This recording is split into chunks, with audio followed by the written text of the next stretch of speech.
Update, you're exaggerating, it's just a wedding, said my mother when I was not invited to my own sister's wedding.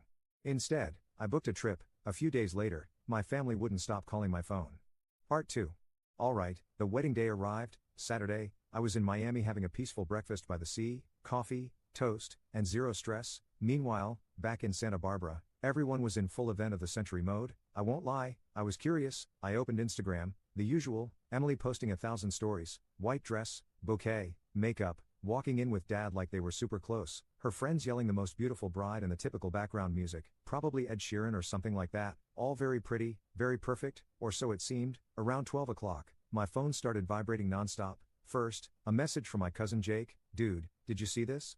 A link to a Twitter thread. I opened it, a video recorded from one of the back pews in the church, Emily at the altar, holding her fiancé's arm, music playing, people clapping, and suddenly, the guy freezes, literally stands still as if something just snapped in his mind. She whispers something. You can't hear it. He replies without looking at her, and without another word, he turns around and walks out. Just like that, in front of everyone. A woman screamed, another started crying. The groom's mother stood up like she had just been punched in the chest. Emily stood frozen, eyes wide as saucers. The pastor had no idea what to do. A security guy tried to stop the groom. He shoved him aside and walked right out the main door. The camera wobbled, fell to the floor, people ran after him, voices, shouts, total chaos. I watched the video 3 times. I could not believe it. I thought, this has to be a joke, a setup. But no, 3 different accounts posted it, all from different angles. It was confirmed. The wedding crashed and burned right at the altar with 150 guests watching. And of course, what followed was predictable. A message from Aunt Susan. Ethan, please answer. Emily is a mess. We need you to come. Excuse me, now I'm part of the family again.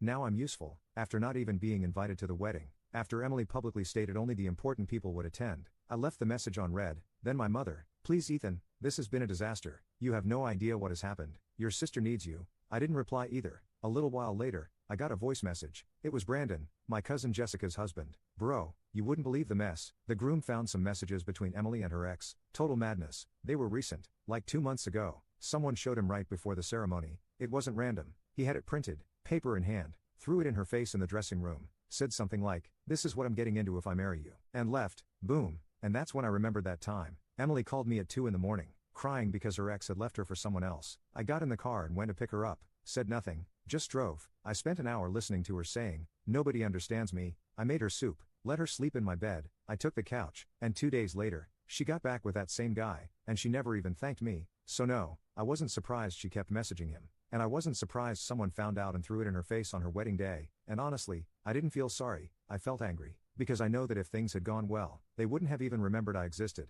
I spent the afternoon at the spa, massage session, sauna, total relaxation. I posted a photo, me in a robe, drink in hand, turquoise ocean in the background, less drama, more massages.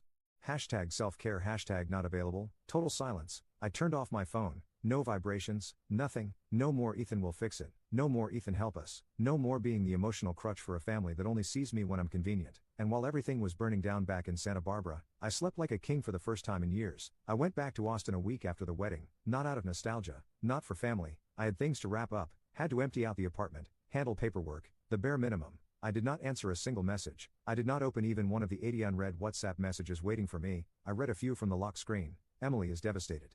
Mom won't stop crying. Don't be cruel, me, after they erased me from the wedding like I never existed, after years of putting up with everything and swallowing every humiliation in silence, now I'm the cruel one. Well, yes, if that's what being cruel means, then call me cruel. I went to the law office, I removed my parents as beneficiaries from my accounts, I updated my will, and I closed that account my mother used for family things that always magically ended up paying for something for Emily. That same day, I got a message from her, Ethan, the grocery card isn't working, did something happen with the account? I replied, account closed, nothing else. I did not feel like giving explanations. And then came the part that always happens when you start setting boundaries. Someone shows up in person. My mother came without warning, doorbell, 8 in the morning. I was still in my robe, coffee in hand. I opened the door, and there she was, with that face she puts on when she wants you to feel sorry for her. Ethan, are you really going to do this? We're your family. I didn't answer right away, I just stared at her. It was hard not to laugh at the performance. Just a few months ago, she made me feel awful for saying I was exhausted from work one night. I remember, I showed up at my parents' house for dinner. I was worn out. My head literally hurt from stress. I told them I might need to take some time away, that I felt like no one was listening to me. You know what she did? She looked at me, laughed, and said, "Oh Ethan, don't start with your drama, always so dramatic." That sentence destroyed me. I kept it inside. like always, I smiled again, like always, but that night, I knew I could never show my real self in that house. I had to be useful, strong, available, back at the door, so now I'm family, after I wasn't important enough to have a chair at the wedding? She stayed quiet. Emily is really bad, Ethan. She's in bed, she won't talk to anyone. That's not my problem. It hurt to say it, I won't lie, but it had to be said. Your father was very worried. And where was he when you all decided I wasn't even worth a seat in the church? Nothing. Silence. I'm tired, I told her, tired of always being available for you, of paying, of holding everything together, of rescuing everyone. But we're your family. No, you used to be my family, now you're just people who share my last name, nothing more. I closed the door, not in a dramatic way, I just closed it, period.